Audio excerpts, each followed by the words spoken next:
नमस्कार, अपना एमपी देख रहे हैं आप। मैं हूं आपके साथ प्रशांत कटारे और बुलेटिन की शुरुआत भोपाल से आई इस वक्त की बड़ी खबर के साथ। सीएम शिवराज ने राज्यपाल लालजी टंडन से मुलाकात की है और करीब 45 मिनट तक दोनों के बीच चर्चा चली है। लंबी चर्चा में माना जा रहा है कि कई मसलों पर चर्चा हुई है और उसमें सबसे महत्वपूर्ण मसला मंत्रिमंडल विस्तार हो सकता है। तो कैबिनेट विस्तार की अटकलें इस मुलाकात के बाद तेज हो गई हैं।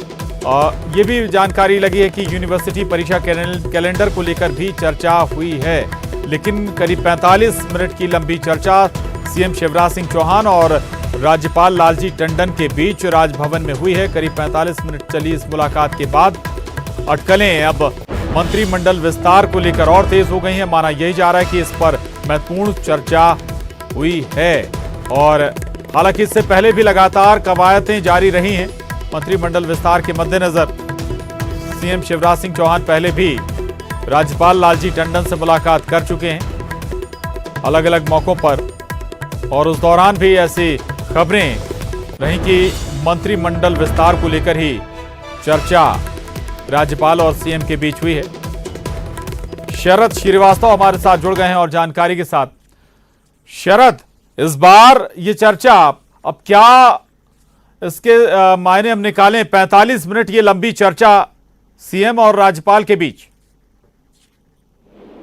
बिल्कुल प्रशांत, देखिए ये जो मुलाकात हुई है काफी अहम मुलाकात मानी जा रही है और जिस तरीके से मंत्रिमंडल विस्तार की अटकलें चल रही हैं उसको लेकर एक बार फिर अटकलों का बाजार गर्म है और ये माना जा रहा है कि जल्द ही जो मंत्रिमंडल का विस्तार है वो हो सकता है। हालांकि इस मुलाकात की एक वजह ये भी मानी जा रही है कि आने वाले दिनों में जो विश्वविद्यालयों का एकेडमिक कैलेंडर तय होना है उसको लेकर भी राज्यपाल की मुख्यमंत्री से चर्चा हुई है। राज्यपाल ने एक समिति का गठन किया था जिस समिति ने अपनी सिफारिशें दे दी थी और उन सिफारिशों को लेकर अब मुख्यमंत्री से राज्यपाल की चर्चा हुई है।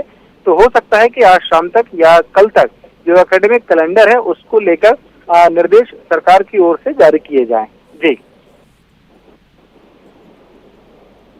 बिल्कुल बिल्कुल। इसके अलावा अब अगर हम जिक्र करें शरद, पिछली बार जब मुलाकात हुई थी शिवराज सिंह चौहान की राज्यपाल से, उससे पहले वो संविदा गए थे, आरएसएस के पदाधिकारियों से भी मिले थे।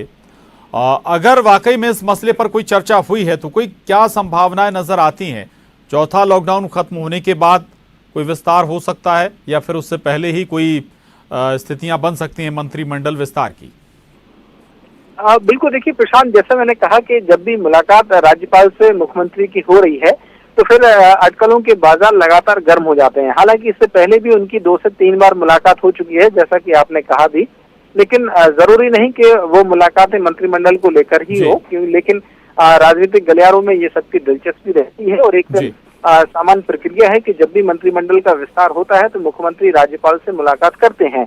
यही वजह है कि अटकलें लगना शुरू हो जाती हैं। हालांकि उनकी वजह मुलाकातों की कुछ और भी हो सकती हैं, जैसा कि आज की मुलाकात के बारे में मैंने कहा कि हो सकता है कि एकेडमिक कैलेंडर को लेकर भी ये चर्चा रही हो, जिसको लेकर भी कहा जा रहा है, और मंत्रिमंडल विस्तार भी एक जो अटकलें हैं उनको लेकर है। जहां तक बात लॉकडाउन की है तो जो जानकारी सूत्रों के मुताबिक है उसमें ये माना जा रहा है कि हो सकता है 31 मई से पहले ही मंत्रिमंडल का विस्तार हो जाए जो लॉकडाउन खत्म होने की अवधि है।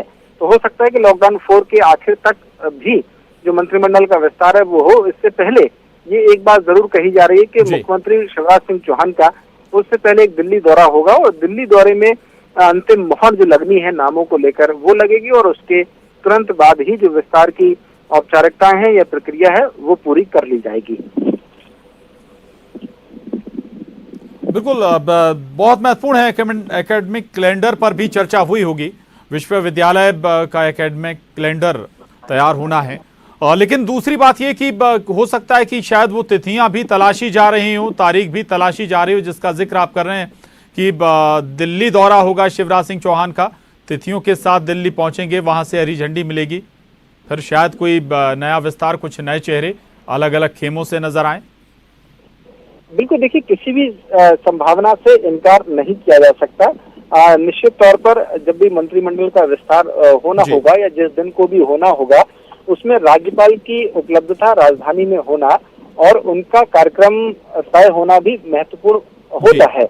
यही वजह है कि जब भी मंत्रिमंडल को लेकर अटकलें चलती हैं तो मुख्यमंत्री पहले कटसीवश राज्यपाल से मुलाकात करते हैं और फिर वक्त और तिथि निर्धारित कर ली जाती है। तो इसमें कोई दो राय नहीं कि जब भी मुलाकातें होती हैं तो इनको लेकर अटकलें लगाई जाती हैं। आज की भी ये मुलाकात हुई है, जिसके बाद बहुत सारी अटकलें लगाई जा रही हैं। हालांकि जो सूत्र कह रहे हैं उसके मुताबिक आने वाले 2 या 3 दिनों के अंदर ऐसी संभावना कम है, लेकिन हाँ ये जरूर है कि 31 मई से पहले पहले मंत्रिमंडल का विस्तार हो सकता है।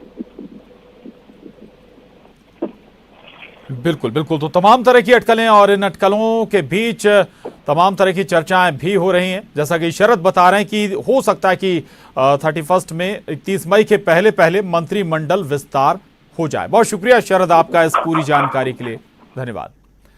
आगे बढ़ते हैं और खबर इंदौर से, जहां मंत्री तुलसी सिलावट को चुनौती दे रहे हैं प्रेमचंद गुड्डू। पूर्व सांसद प्रेमचंद गुड्डू के ईद की बधाई के पोस्टर पर पंजा नजर आया है। सांवेर से कांग्रेस की तरफ से चुनाव लड़ने की तैयारी है प्रेमचंद गुड्डू की। कांग्रेस ने हालांकि अभी तक प्रेमचंद गुड्डू को हरी झंडी नहीं दी है, लेकिन प्रेमचंद गुड्डू बीजेपी से इस्तीफा दे चुके हैं और मंत्री तुलसी सिलावट को लगातार चुनौती भी वो देते आ रहे हैं। तो प्रेमचंद गुड्डू ने ईद बधाई पर पोस्टर जो लगवाया है उसमें पंजा निशान नजर आ रहा है, यानी कि कांग्रेस का जो निशान है पंजा वो उनके पोस्टर पर दिख रहा है और इसी से माना जा रहा है ऐसा कि हो सकता है कि वो तुलसी सिलावट को विधानसभा चुनाव में चुनौती देते हुए नजर आए।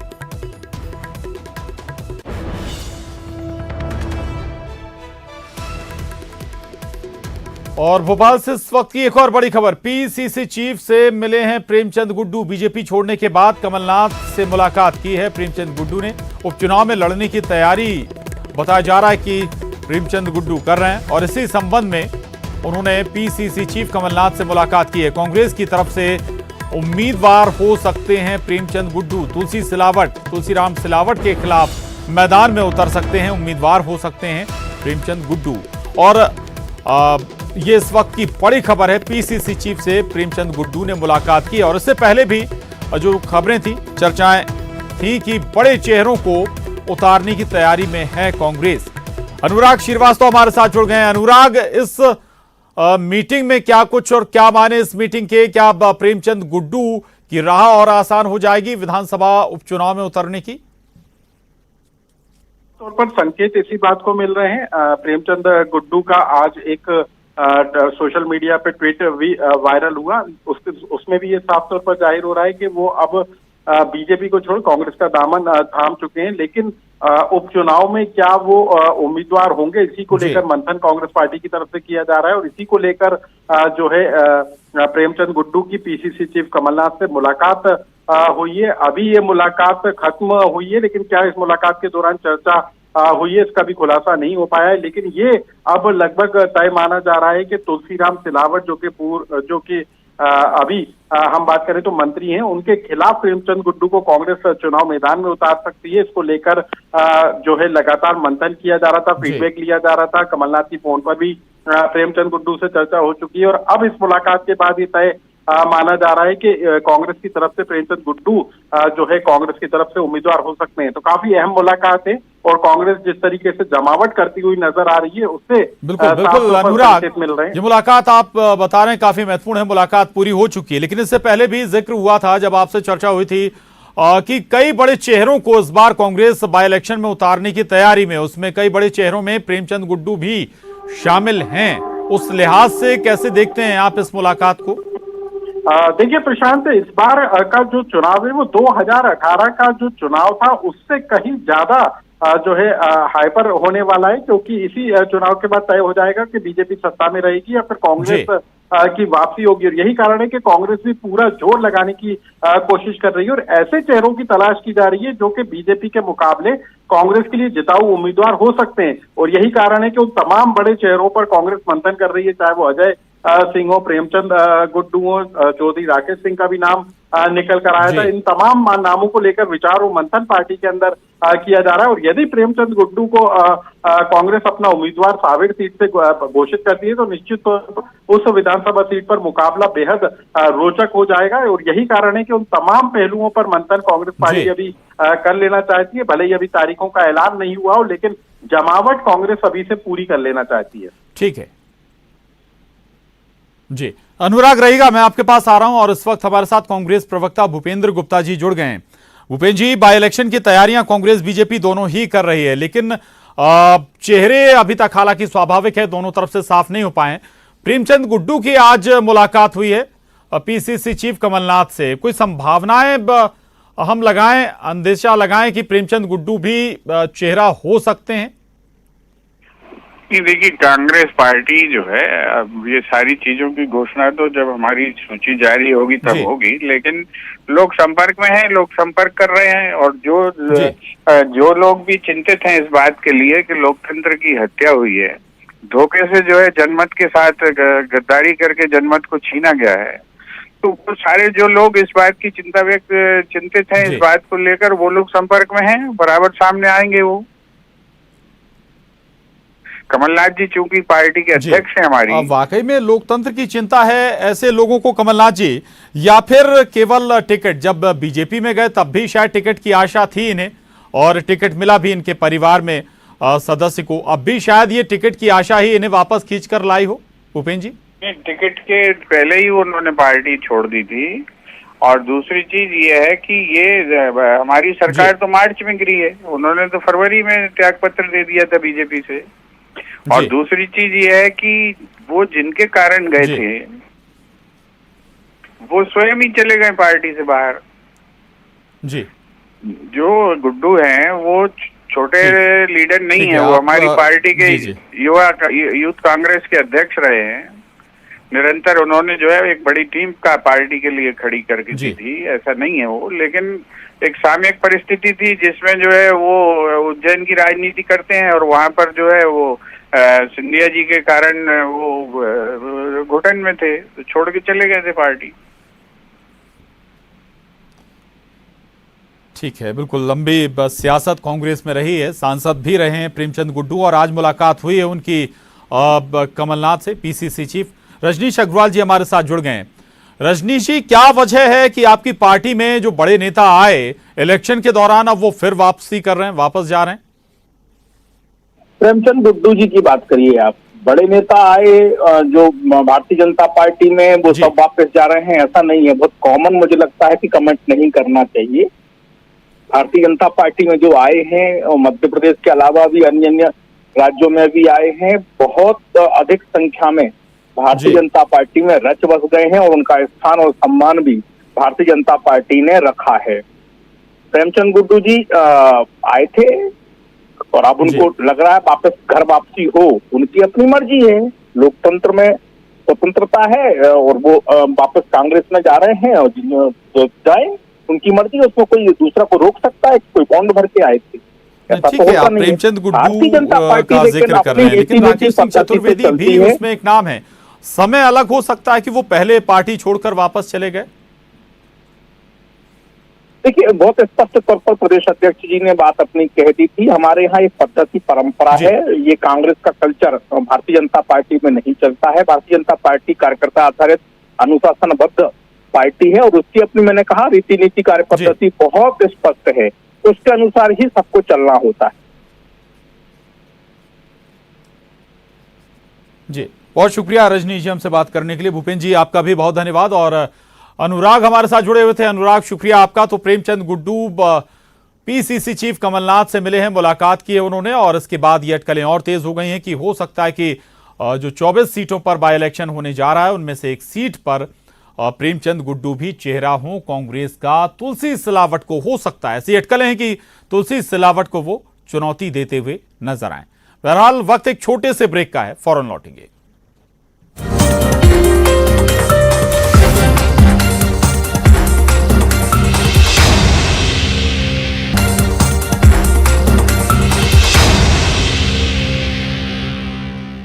एक बार स्वागत है, आगे बढ़ते हैं। सीएम शिवराज सिंह ने आज ईद की मुबारकबाद दी और उन्होंने सभी के स्वस्थ रहने की कामना की। सीएम ने ट्वीट कर लिखा कि आपके घरों में बरकत और रहमत बरसे, गले मिलकर नहीं बल्कि दिल से दिल मिलाएं।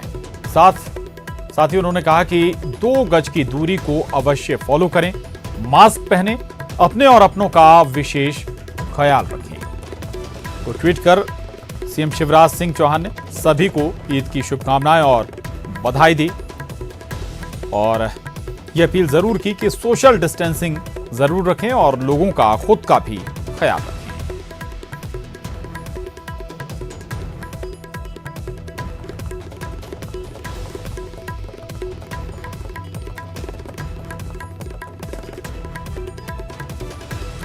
और उधर कोरोना की वजह से इस साल ईद के मौके पर ईदगाह पर सन्नाटा पसरा रहा। इस बार रोजेदारों ने घर में ही ईद की नमाज अदा की। आपको बता दें कि हर साल ईद के मौके पर लोग यहां भारी संख्या में नमाज अदा करने के लिए जुटते थे और एक दूसरे को ईद की मुबारकबाद देते थे।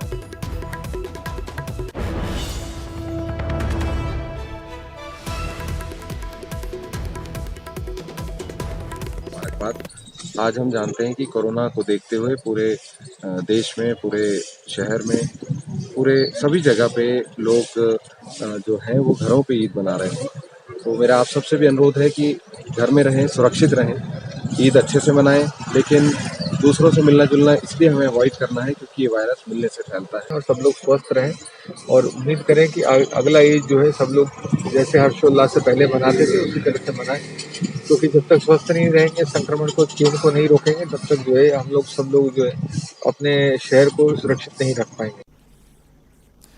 उधर भोपाल में कोरोना के चलते ईद की रौनक फीकी नजर आ रही है। ईद के मौके पर गुलजार रहने वाले बाजार सुनसान पड़े हैं। लॉकडाउन की वजह से बाजारों में इस बार मिठाइयां कम ही मिल रही हैं। इस बार प्रदेश की राजधानी भोपाल में पवित्र माह रमजान के दौरान पिछली 3 पीढ़ियों से कानपुर के खास पंडित हलवाई शहर आकर रमजान की मिठास बढ़ा रहे थे, जो इस साल प्रदेशवासियों के मुंह से दूर थे।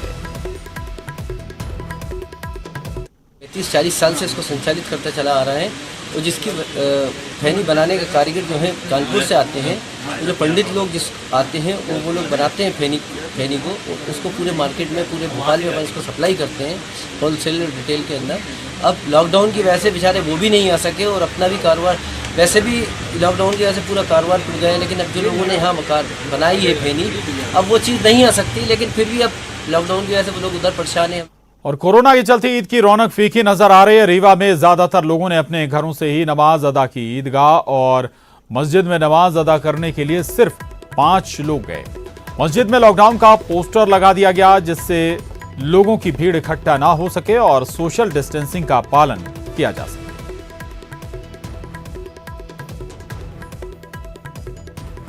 कोरोना वायरस की चपेट में है, हमारा मुल्क भी उन्हीं में से है और ये हालत ऐसी है, वक्त ऐसा है कि जिसमें सभी लोगों को, मुल्क में जितने भी लोग रहते हैं सभी लोगों को मिलजुल कर इस बीमारी से हमको न सिर्फ लड़ना है बल्कि पूरे मुल्क की हिफाजत भी करनी है। इसी दरमियान में रमज़ान का मुबारक महीना गुजरा है। सभी लोग अपने घरों में मस्जिदों को छोड़कर, इबादतों को छोड़कर, मस्जिदों में तरावी नहीं हो रही है, जुमा नहीं हो रहे हैं। ये गाइडलाइन और शासन प्रशासन का जो आदेश है, जो निर्देश है, उसी के मुताबिक सभी मस्जिदों में इमाम के साथ सिर्फ 5 लोगों ने ही नमाज अदा की है। वही लोग नमाज अदा करेंगे, बाकी लोग अपने घरों में रहकर ही नमाज पढ़ेंगे। लॉकडाउन की बंदिशों के बीच इंदौर में भी ईद का त्यौहार मनाया जा रहा है। कोरोना के चलते शहर काजी ने लोगों को मस्जिद जाने की बजाय घरों में ही नमाज अदा करने का फरमान जारी किया था। शहर के सिकंदराबाद मस्जिद ईद की नमाज अदा की गई, लेकिन सिर्फ 4 नमाजियों ने सोशल डिस्टेंसिंग का पालन करते हुए मास्क लगाकर नमाज अदा की।